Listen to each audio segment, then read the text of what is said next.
ဒီဟာမြစ်တာမကင်းတဲ့မဟာအမွေနှစ်ကြီးကိုဆက်ခံဖို့စေတနာရှင်တယောက်ရုတ်တရက်ရောက်ရှိလာခဲ့တယ်။စူးမိသားစုမှာအခွင့်အရေးမရှိတော့ပေမဲ့မင်းမှာအခွင့်အရေးမရှိတော့တာမဟုတ်ပါဘူး။ကျေးဇူးပြုပြီးဒီလိုပြက်လုံးတွေမဆက်ပါနဲ့တော့ငါအိမ်အောင်ရှိပြီးသားပါ။ဂုံယူပါတယ်မင်းအောင်မြင်သွားပြီ။စိတ်ဆက်ထားသူဒါကငါရဲ့ငယ်ဘဝတက်ပုံငါရဲ့မင်္ဂလာစာချုပ်ပဲ။ဒါကမင်းရဲ့အဖေချင်းနန်တို့ချန်နန်တို့ပဲသူမင်းအတွက်တည်တန်းစာချန်ထားခဲ့တယ်။အခုဆိုရင်တန်းတို့ထန်းတို့ဂလူးတစ်ခုလုံးကမင်းဥစ္စာဖြစ်သွားပြီ။မင်းဘယ်တွေရောက်နေတာလဲဒီနေ့ညစာစားဖို့လာမှာဘူးမသိဘူးလားမိသားစုတစ်ခုလုံးကိုဖျက်ဆီးနေတာပဲမင်းကိုစောင့်နေကြရတာ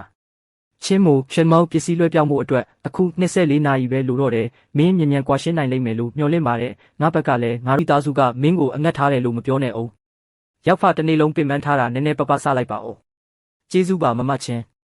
မင်းကိုဘသူကအသားစားခွင့်ပေးလို့လဲငါသားလိမ္မာလေးတောင်ဘိုင်းမဝသေးဘူးလာရောက်ဖို့အတူတူအရက်ခွက်မြောက်ဂုံပြူကြရအောင်ပဲဒေါသကတော့ကြီးတယ်စိတ်တည်ငြိမ်သွားရင်တူဘာသာပြန်လာပါလိမ့်မယ်ဟုတ်ပါ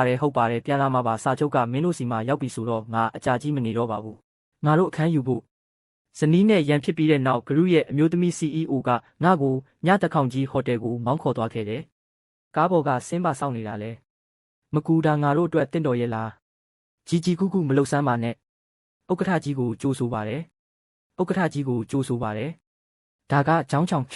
မှာပါမကူမင်းကဒီမှာဥက္ကဋ္ဌလား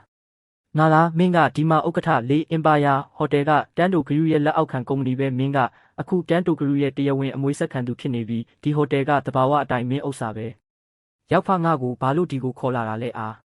မနှက်ဖြန်ဖေရဲ့မွေးနေ့အခမ်းပွဲမဟုတ်ဘူးလားဒီမှာနေရာကြဲဝန်းရှိတယ်ဒါအဆင်ပြေရဲ့လားရော့အနားယူလိုက်မင်းပါချင်တာလဲ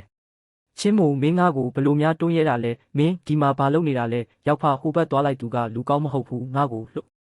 ရောက်ဖအဆင်ပြေရဲ့လားချင်းမို့မင်းယူနေတာလားငါယူနေတာဟုတ်လားတန်းတို့ဂရုကကဘာပေါ်မှာအဆင့်တကုံနေပဲဒီတက်ပုံဘာလို့ဒီလောက်ရင်းနှီးနေရတာလဲကြည်ပါဦးပတ်စံတွေအများကြီးပဲချင်းမို့မင်းတွေ့လားဒီလိုအဆင့်တန်းရှိတဲ့သူမှငါတမတ်နဲ့ထိုက်တန်တာ